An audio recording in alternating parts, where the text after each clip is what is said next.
भारत एक देश नहीं है, एक दर्शन है, जहाँ हिमालय से लेकर कन्याकुमारी तक, अरुणाचल से लेकर कच्छ के रण तक, हर कोना, हर रंग, हर संस्कृति एक सूत्र में बंधा है, और वो है भारतीय संविधान। नमस्कार दोस्तों, क्या आपने कभी सोचा है भारत को राज्यों का संघ क्यों कहा गया? क्या कोई राज्य भारत से अलग हो सकते हैं? संसद को राज्यों का नाम, उनकी सीमाएं बदलने की शक्ति कहाँ से मिली? आज हम जानेंगे भारतीय संविधान के भाग 1 के बारे में, जो हमारे देश के भौगोलिक और राजनीतिक नींव तय करती है। अनुच्छेद 1 भारत राज्यों का संघ है। अनुच्छेद 1 कहता है भारत राज्यों का संघ हो। यह वाक्य कितना साधारण लगता है, उतना ही गहरा और ऐतिहासिक है। इसका अर्थ है भारत एक ऐसा राष्ट्र है जो कई राज्यों और केंद्र शासित प्रदेशों से मिलकर बना हुआ, लेकिन यह राज्यों के समझौते से बना संघ नहीं, बल्कि अविभाजित राष्ट्र है, जहाँ कोई भी राज्य अपनी स्वेच्छा से अलग नहीं हो सकता। यह भारत को अमेरिका जैसे संघीय देशों से अलग करता है, जहाँ राज्य संविधान बनने में भागीदार। भारत में संविधान जनता के द्वारा,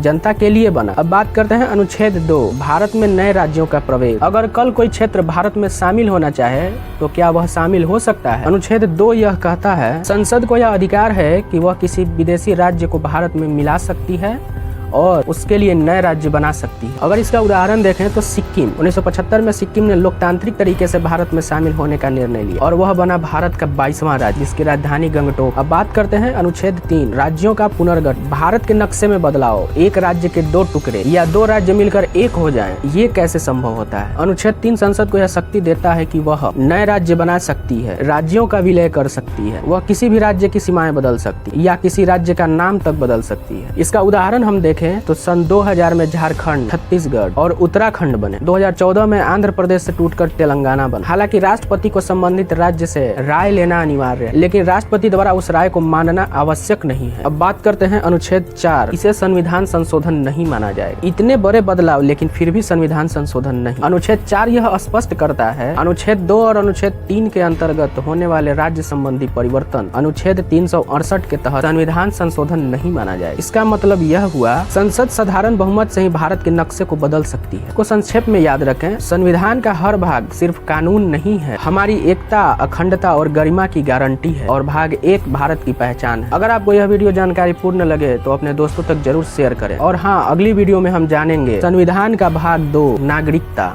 सिटीजनशिप। संविधान किताब नहीं है, यह भारत की आत्मा है। उसे पढ़ो, उसे समझो और गर्व से कहो मैं भारतीय हूँ। जय हिंद, वंदे मातरम।